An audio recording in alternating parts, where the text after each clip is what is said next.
तो नमस्कार, कैसे हो आप सब। आशा करता हूँ अच्छे होंगे। दोस्तों आज दिन मंडे का और आज डेट है 11 सितंबर 2023 और दोस्तों अभी टाइम हो रहा है रात के बज चुके हैं 8:22 हो गए हैं और मैं पहुंच गया हूँ घर के पास आ गया हूँ। मटियाला रोड से मतलब आ रहा था और लास्ट ड्रॉप मेरा हुआ है उत्तम नगर साइड में। उत्तम नगर की राइड जो ली थी मैंने आपका कटवारे सराय से ली थी। Actually Qutub Minar last drop हुआ था। कुतुब मीनार से उबर में भी डाल दी, ओला में भी लोकेशन डाल दी। तो उबर में तो बुकिंग्स आई नहीं, कटवारे सराय तक कोई भी बुकिंग नहीं आई, बट वहीं से कुतुब मीनार से मेरे पास ओला में आ गई थी। तो ओला की कस्टमर केयर उसमें सपोर्ट में मतलब कस्टमर से बात करी, उत्तम नगर की लोकेशन दिखाया था। तो मैंने कहा जी उत्तम नगर में आप लोकेशन समझाइए, जाना किधर है आपने। तो कहती भैया उत्तम नगर ईस्ट मेट्रो पे जाना है। तो मैंने कहा मेट्रो पे ही उतरना है ना कल, मतलब कहीं आप बोलो अंदर जाना है इधर जाना है। कह रही नहीं भैया वैसे तो अंदर ही जाना है बट आप मेट्रो पे ही उतार देना।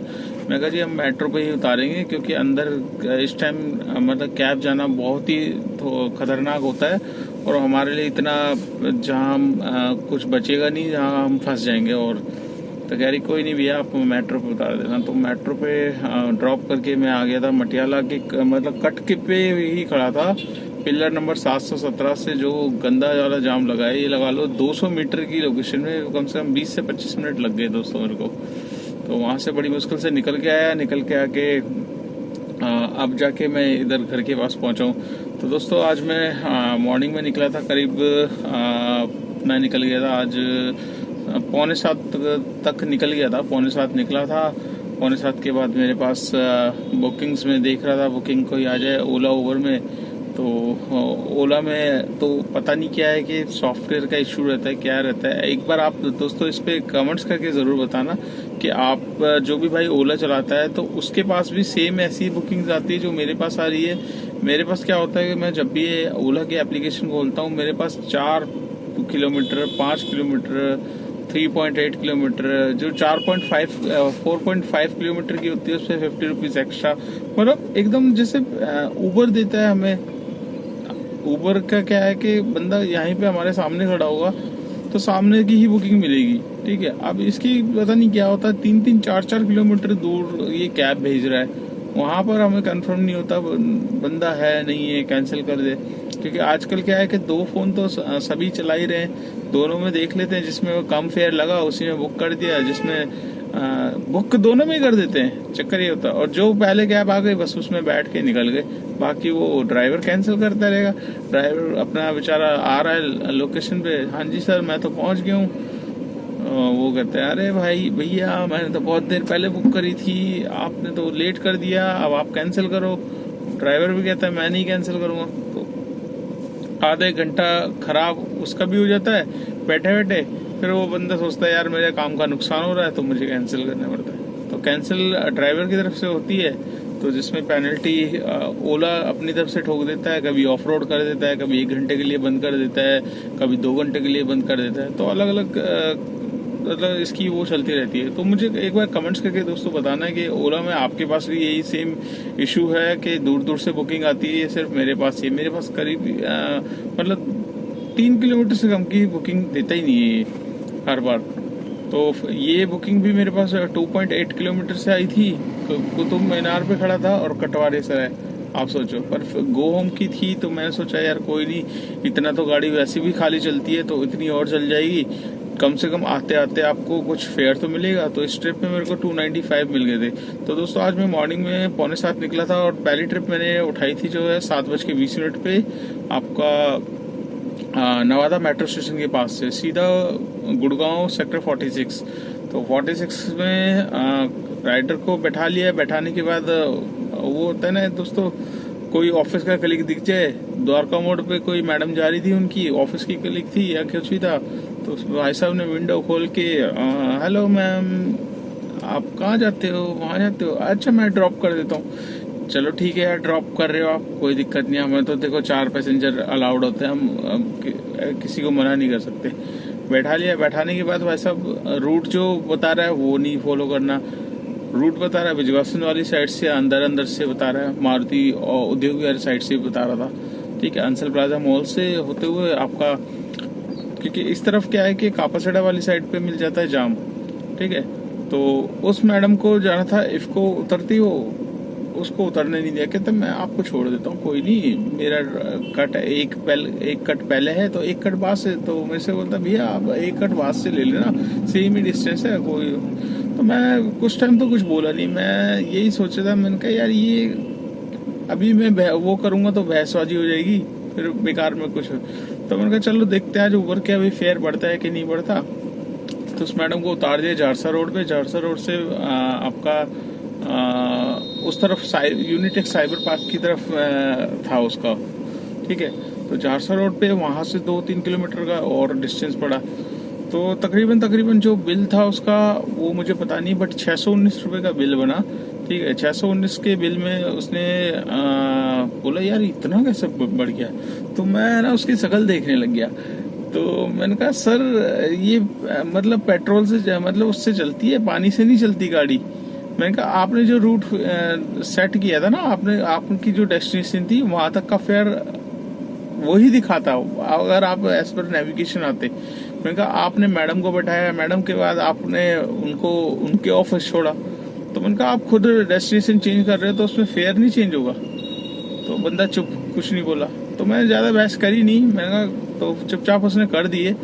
तो ऐसे भी राइडर होते हैं, मतलब चाहते हैं कि कैब का मतलब पूरा का पूरा आनंद ले, ठीक है, और अपनी जो ऑफिस की कलीग है उनको भी ड्रॉप कर दे, ठीक है, उनकी तरफ से अच्छे बन जाए, और कैब ड्राइवर का फेयर जो है वो उतना ही रहे। तो भैया ऐसा तो होता नहीं है, इससे बढ़िया यही रहता कि मैं आपको ऐड स्टॉप करा लेता, वो सबसे बढ़िया है। तो दोस्तों आपके साथ भी अगर ऐसा कुछ होता है ना तो ऐसी गलतियां मत करिए। मैं तो आज थोड़ी सी कर दी, मतलब पहली ट्रिप थी तो इसलिए मैं सोचा यार बहसबाजी होगी, कोई फायदा नहीं है। ऐसी ट्रिप्स अगर हो तो उनको बोलो भैया इसमें ऐड कर दो, मैं अलग से कहीं भी जाने के लिए एग्री नहीं हूँ, आप ऐड कर दोगे मेरे लिए बेटर है, फेयर अपने आप ही इसमें वो हो जाएगा। क्योंकि क्या होता है दोस्तों, फेयर बढ़ जाता है ना, तो फेयर बढ़ने से इनको लगता है कि यार फेयर तो इतना दिखा रहा था, ठीक है। फिर कंप्लेंट ठोकते हैं कि कई बार तो ऐसी कंप्लेंट हो जाती है कि हमारी आईडी तक बंद हो जाती है। दोस्तों आप समझ सकते हैं, मैं अभी ऑन कैमरा नहीं बता सकता, बट इनकी कंप्लेंट्स ऐसी होती है, ठीक है। तो कई बार तो ये ऐसे कर देते हैं कि इतना फेयर दिखा रहा था, इतना नहीं। अब अपनी तरफ से भी तो देखो, आप रूट को चेंज करवा रहे हो, जो ऊबर ने पैसे बताए एक्यूरेट तो वो हो नहीं सकते, कई बार जैम भी मिल जाता है। तो ये ऊपर नीचे चलता रहता है, 10, 20, 50 रुपए तक का डिफरेंस आता है। तो ये अगर आप किसी कॉलीग को बैठा रहे हो और उसको लेकर जा रहे हो तो उसमें तो भैया रेट का डिफरेंस आएगा ही आएगा। तो दोस्तों वहाँ से उनको छोड़ा। उसके बाद मैंने मेरे पास मतलब एक ट्रिप मैंने और करी थी लोकल में, उसके बाद सीधा मेरे पास आ गई थी मालवीय नगर की बुकिंग। तो दिल्ली आई, दिल्ली से फिर दिल्ली में 2-4 ट्रिप करी, फिर उसके बाद इंदिरापुरम चला गया, इंदिरापुरम आई, इंदिरापुरम से वापसी IPX station income tax office की आई, फिर वहीं से 3-4 ट्रिप्स करी। तो आज पूरे दिन मतलब गुड़गांव भी घुमाया मैं, इंदिरापुरम गाजियाबाद भी घुमाया। तो निकला सुबह था तो अच्छा खासा थोड़ा काम आज कर लिया दोस्तों। तो दोस्तों आज हम बात करेंगे ओला उबर के बारे में ही, और मैं आपको आज ऐसे थोड़ी सी देखिए, वैसे तो आप सभी ड्राइवर भाई एक्सपीरियंस होल्डर हैं, सबको पता है कहाँ से काम निकलता है, कैसे काम निकलता है, ठीक है। तो आज आपको एक मैं अर्निंग बढ़ाने का आपको वो बता देता हूँ दोस्तों। देखिए काफ़ी भाई एक तो ये दिमाग से निकाल दीजिए कि आपको एक सिलेक्टेड लोकेशन पे जाना है, ठीक है। जो दिल्ली में ड्राइवर है, दिल्ली में चलाते हैं, तो उनको अपना माइंड थोड़ा सा चेंज करना पड़ेगा। सिर्फ दिल्ली में चलाना नॉट इनफ दोस्तों। अर्निंग आपकी दिल्ली तक ही सीमित रहती है, और दिल्ली में ज़्यादा ट्रैफिक की वजह से क्या है कि हम लोग अर्न कर नहीं पाते। काफ़ी लोग काम करना चाहते हैं बट उनके पास टोल पास नहीं होता, जिसकी वजह से वो एनसीआर नहीं जाना चाहते, हरियाणा नहीं जाना चाहते, यूपी नहीं जाना चाहते। देखिए दोस्तों मैं अपना बता देता हूँ, मैं टोल खरीदता हूँ ना, तो अब जैसे मेरे पास यूपी की ट्रिप्स आने लग गई, तो अब आप सोचिए मैं हरियाणा भी गया, हरियाणा का भी स्टेट टैक्स दिया, एमसीडी गया, फिर मैं गाजियाबाद भी चला गया, गाजियाबाद का 120 का टोल लिया, फिर वापसी का एमसीडी लिया। तो 400 रुपये तो मैंने ऐसे ही निकाल लिए एक दिन के। तो लगे कितने? 100 रुपये। 100 रुपये पर डे के हिसाब से होता है, ठीक है। तो निकालने कितने? 400 रुपये। तो 400 रुपये तो ये टोल निकला दोस्तों। टोल के बाद आपकी अर्निंग में भी फर्क आया है, कैसे आया, आप अगर दिल्ली से गुड़गांव जाते हो तो जितने 10 रुपये किलोमीटर के हिसाब से ये फेयर देता है, उसमें कम से कम मैक्सिमम 60 से 100 रुपये तक का आपको एक्स्ट्रा देता है। उसके बाद उसमें स्टेट टैक्स भी जुड़ जाता है, तो उसमें ये बेनिफिट हो जाता है, आपकी अर्निंग भी ग्रोथ होती है। मतलब आपका एनसीआर का चक्कर जो होता है, चाहे हरियाणा का हो, यूपी का हो, अप डाउन का 800 से 900 के बीच का होता है दोस्तों। तो 800 से 900 के बीच का अगर एक चक्कर भी अप डाउन लग जाए आपका, सपोज एक चक्कर हरियाणा लग जाए, एक चक्कर यूपी साइड लग जाए, तो 8 दूनी 1600 रुपये तो आप कैसे ही हो गए, ठीक है। प्लस आपने लोकल दिल्ली में कर ली तो 14-1500 इसके भी निकल गए। तो आप समझ सकते हैं दोस्तों, अगर आप थोड़ा सा माइंड अपना चेंज करो, दिल्ली से बाहर जाने की कोशिश करो, हरियाणा में भी जाने की कोशिश करो। हर चीज़ का टाइम होता है, हरियाणा जाने का टाइम होता है। हरियाणा अगर आप सुबह चले जाओ या दिन के 3 बजे के बाद चले जाओ तो आपको बुकिंग्स है। सुबह आप 10 बजे तक हरियाणा में रह सकते हो, 10 के बाद फिर आपका ठंडा माहौल है, वहाँ पर बिल्कुल भी बुकिंग्स नहीं है। थोड़ी बहुत आ जाती है, लकीली लोकेशन लगा दोगे तभी मिलेगी, क्योंकि ऑलरेडी वहाँ पर क्या होता है कि कॉल सेंटर्स की गाड़ियाँ ड्रॉप करके वो अपने रूट पे जाने के लिए तैयार होती है, नेक्स्ट पिकअप दिल्ली के साइड का या यूपी साइड का। तो उनको क्या होता है, वो लोकेशन डाल लेते हैं। तो अब देखिए, एक बुकिंग जा रही है दिल्ली या 10 बुकिंग बन रही है दिल्ली की, और 50 गाड़ियां खड़ी है दिल्ली साइड की, मतलब लोकेशन की लगा के, तो बुकिंग्स तो सिलेक्टेड ही बंदों को मिलेगी ना। एक सेकंड जरा, एक टेम्पो वाला आ गया बोलो, तो एक्चुअली जहाँ खड़ा था वहाँ एकदम से टेम्पो वाला आ गया, उसे अपनी गाड़ी लगानी थी, तो मैं भी साइड में लगा के आपसे बात कर रहा था। तो दोस्तों ये चीज़ें हो जाती है। आपका बेनिफिट बहुत ज़्यादा है, ठीक है। अगर आप करोगे तो थोड़ा सा माइंड चेंज करिए, ठीक है। हरियाणा जाने का आपको टाइमिंग मैंने बता दिया, सुबह आप जाइए 10 बजे तक, और शाम को 3 बजे के बाद आप कितनी बुकिंग्स वहाँ से ले लो। और यूपी साइड का भी, यूपी का मोस्टली नोएडा के कुछ सेक्टर्स हैं जहाँ पर बुकिंग्स नहीं मिलती, अदरवाइज आपको इंदिरापुरम गाजियाबाद में बुकिंग्स अवेलेबल रहती है। तो चलिए दोस्तों, मैं आज आपको अपना काम बताया था, मेरा काम कितना हुआ है। कोई एकदम धमाकेदार तो किया नहीं है, पर जितना भी किया है आपके सामने दिखाया था। यहाँ पर आप देख सकते हैं 1844 रुपये का मेरा काम है आज का, ठीक है। इसमें मेरे को 4 टोल, ठीक है, एक हरियाणा स्टेट टैक्स, एक हरियाणा से वापसी का एमसीडी, एक यूपी का 120 का, एक फिर वापसी एमसीडी। तो 2 एमसीडी, एक हरियाणा स्टेट टैक्स, एक यूपी स्टेट टैक्स, 420 रुपये। तो 1800 कुछ रुपए का काम है मेरा, और 420 रुपये ये हो गया। 1844 प्लस 420 आपके हो गए 2200 कुछ रुपये, ठीक है।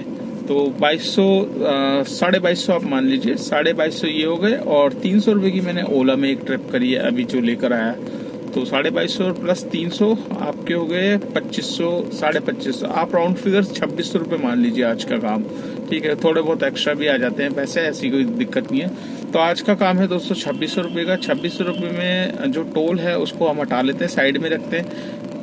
आपकी इच्छा है, आप टोल को अपनी अर्निंग में काउंट कर लीजिए, मैं उसको अलग रखता हूँ क्योंकि टोल हमेशा हम दे देते हैं। बट हाँ, मैं टोल देने के से फ़ायदा यही होता है कि हमारी अर्निंग बढ़ती है, हम एनसीआर में चक्कर मारते हैं, ठीक है। तो 2200 रुपये की नेट आज की इनकम है। 2200 रुपये में जो मैंने सीएनजी डलवाई थी दोस्तों, 2 बार सीएनजी डलवाई है। सुबह जाते हुए गुड़गांव 328 रुपये की डलवाई थी, और दिन में मैंने फिर डलवाई थी आपका 450 रुपये की सीएनजी। तो 330 प्लस 450 आपका हो गए 780 रुपये, तकरीबन 800 रुपये समझ लीजिए। तो 800 रुपये की सीएनजी पूरी की पूरी लग गई है, ठीक है। 800 रुपये में मतलब इतनी लग गई है, एसी चला है मेरा, तो जितनी सीएनजी सुबह मेरी थी उतनी है, और जितनी डलवाई थी वो सारी की सारी लग गई है। तो 800 रुपये हम निकाल लेंगे सीएनजी के, तो 800 2200 में से निकालेंगे तो बचेंगे 1400 रुपये। 1400 रुपये में से 300 रुपये निकालेंगे गाड़ी की maintenance, fitness permit, insurance, tyre घिस रहे हैं वो निकाल लेंगे, तो नेट इनकम आएगी 1100 रुपये की।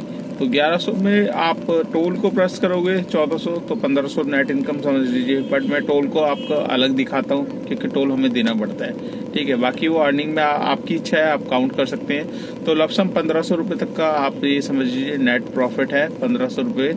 और इसमें किसी को कुछ नहीं देना। हाँ, अगर आपकी नई गाड़ी है तो आपको गाड़ी की EMI भी निकालनी पड़ेगी, और अगर आपने ड्राइवर हायर किया हुआ तो उसके भी पैसे निकालने पड़ेंगे, उसके बाद आपकी नेट इनकम निकल के आती है। तो दोस्तों आशा करता हूँ ये जानकारी आपको बहुत अच्छी लगी होगी, और मैं आशा करता हूँ और भी भाई अब जो एक कम अर्निंग हो रही है ना, उसका थोड़ा सा माइंड चेंज करेंगे तो आप अपनी अर्निंग डेली वाइज बढ़ा सकते हैं। जैसे कि मैं कर रहा हूँ, मैंने देखिए यूपी की ट्रिप्स नहीं आ रही थी, अब ऊपर ने देना चालू कर दिया, तो डेफिनेटली जाता हूँ और तुरंत वापसी की दिल्ली की मेरे को मिल जाती है। तो आपको भी मिलेगी, आप भी एक बार ट्राई करके देखिए और अपनी कमाई को और ज़्यादा बढ़ाइए। तो चलिए दोस्तों इस वीडियो को एंड करते हैं यहीं पे।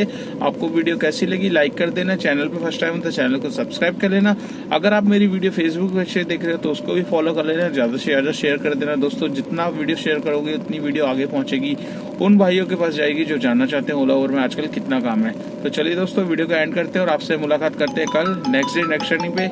घर से भी फोन आया, तब तक के लिए बाय बाय।